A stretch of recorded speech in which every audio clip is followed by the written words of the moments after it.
Hello everybody, my name is Sirhc and welcome back to Modded Minecraft with me and Tiger here. Check it out. He's a little rocky. I don't know. I tried to come up with a good pun. I didn't want to say hard because that'd be weird. uh so yeah, I have replacement Tiger here today because we actually already recorded episode 6 and Story had reset my settings. Now I did get a new graphics card recently, so I don't know if it had to do with that, reinstalling or getting a new graphics card and reinstalling some stuff with that. I don't know why it would.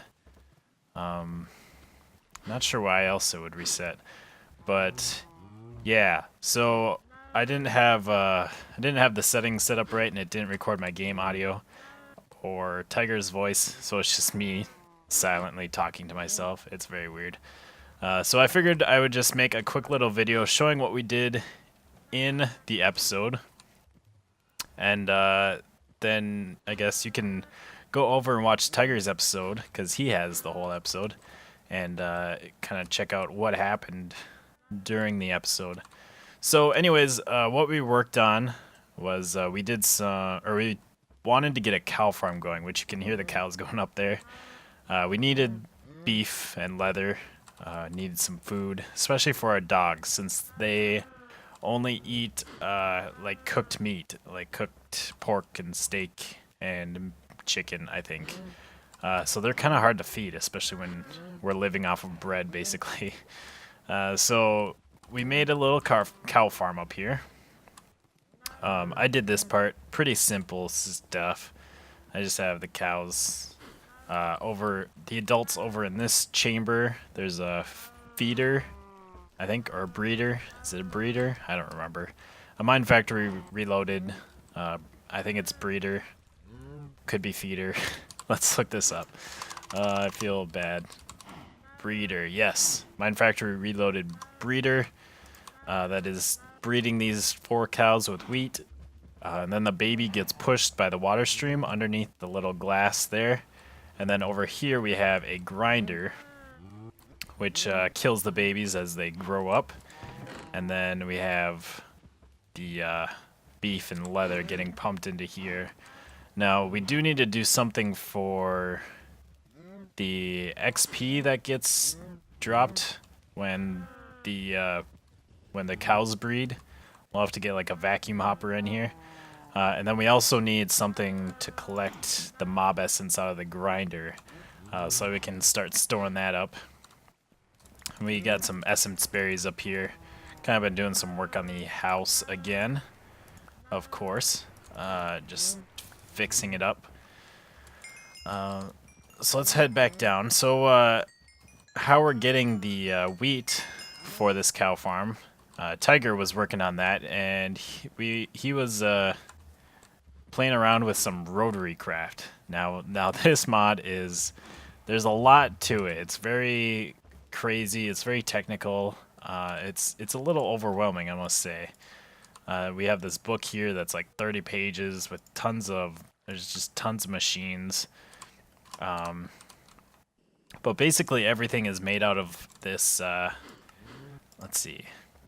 This like you can't see it in here, but this HSLA steel ingot. So first of all, he had to make a blast furnace here, which is, I don't know how to make that, but that's this thing. And I guess you have to feed it gunpowder, coal, and sand. And then you put iron in here, and it will give you the steel. And then this is a work table that you have to make all the SolitaryCraft machines in. And then here's a bunch of different machines that he was working on. We can go up to the top and kind of check out the setup we have for the wheat farm. It's actually really interesting, and it's very loud, very, very loud. I don't remember it being that loud. So this is our wheat farm. Our wheat is growing right in here, right on the farmland here, and let's see. Let's talk about this. So how it gets harvested is we have this thing. This is I think it's just a fan. I believe that's all that it's called. And it actually blows the, or once the crop grows fully, it actually like blows it away and pushes it over here. And it even replants the seed, which is really nice. Yeah, I think, yeah, if I stand right here, I kind of get blown very slowly. And then over on this end, this is a vacuum from SolitaryCraft. And then that sucks in all of the wheat and seeds. It's filled with seeds right now, and we have wheat getting pulled out through item ducts, and that gets sent down to the breeder. And then to help these crops grow, we have some sprinklers going. This is a SolitaryCraft sprinkler, spraying down water down here. I wonder if these blocks are actually blocking it, like these. I have no idea. I have no idea like how these really work. And then we also have a couple of open block sprinklers. These things also help the wheat grow a little bit faster. And I just have them over aqueous accumulators that will help them get all the water that they need. And I kind of want to wait to see. Some of these are pretty close to growing. I want to show you how the fan actually works. Alright, so there a wheat grew, and the fan should blow it pretty quickly here. Come on, fan. Do your job. There it goes. So as you saw, it blew off the wheat, and there was like a wheat and a couple seeds that went down, and then one of the seeds actually gets replanted right away. So it's a pretty nice system, and it is raining. That sucks. But I just want to show this off real quick. So what he's got going here is these are a couple of DC motors or DC engines. These are the lowest tier SolitaryCraft engines, and you just need a redstone signal to power those. They're getting put into this, or they're turning this merge junction, or I don't remember what it's called, some sort of junction. Their power gets put together, and then this is a pump, and that is sucking up water out of this pool, putting it into this pipe. The pipe goes into this, I think this is like a steam engine or something like that. Can try and look it up. Yeah, it's a steam engine, and that is powering the fan, and that thing needs heat, and so we actually have some netherrack underneath on fire, and that seems to heat it up just right. You can also heat it up with lava underneath, but that overheated the machine, and so exploded a couple times. And you can also heat it up with a torch, but that doesn't provide enough heat for this particular engine, or for this particular operation. So then we also have the water going up here and going into the sprinkler. He wanted to have more sprinklers going along here, but this pump doesn't create enough pressure to power them all, so he just has the one sprinkler. And then back here we have another steam engine, same thing as over there, powering the vacuum. So it's a pretty cool thing. It looks pretty cool with all these gearboxes, but it definitely takes up a lot of space, and can be a little tricky to set up, especially when you're just starting. And then I just want to show one. I guess this thing isn't too important, but I kind of like it. One thing about these mods is that they can be a little grindy. Let's see, there it is.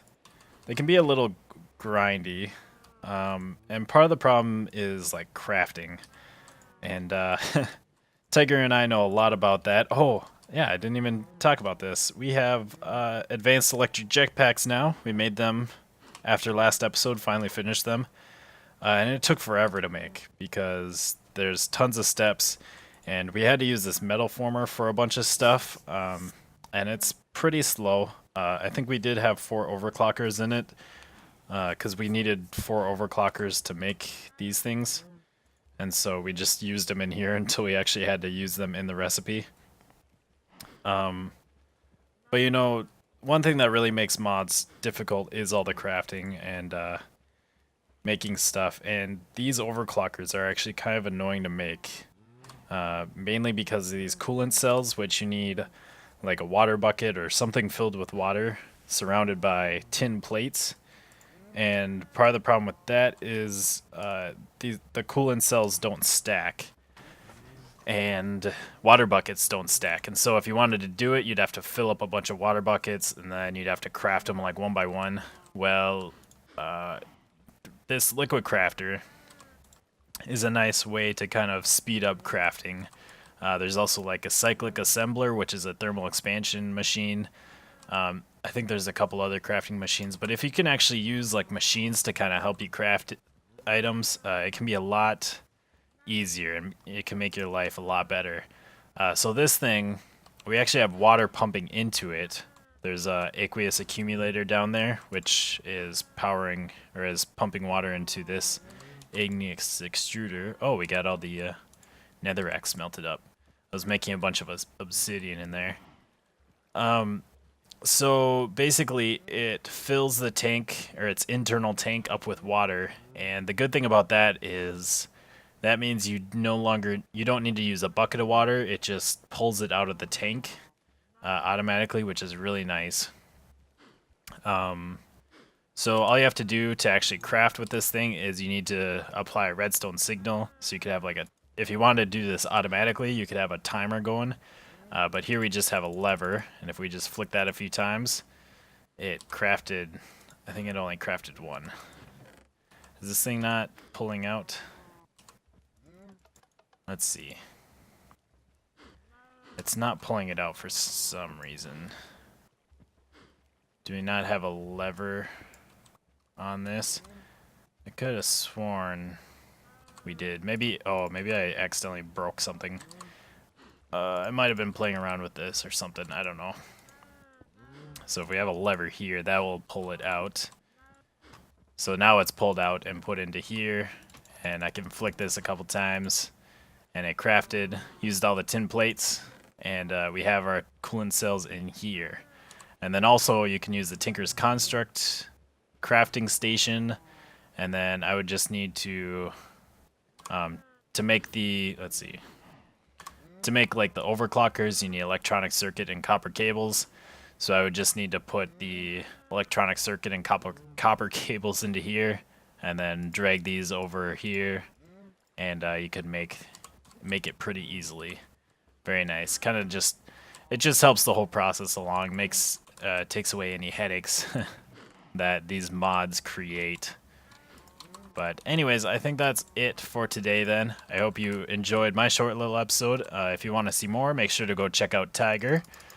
Check out his episode. He's going to have the full thing. And yeah, I guess that's it. And remember, Tiger is love. Tiger is life. Goodbye, peoples.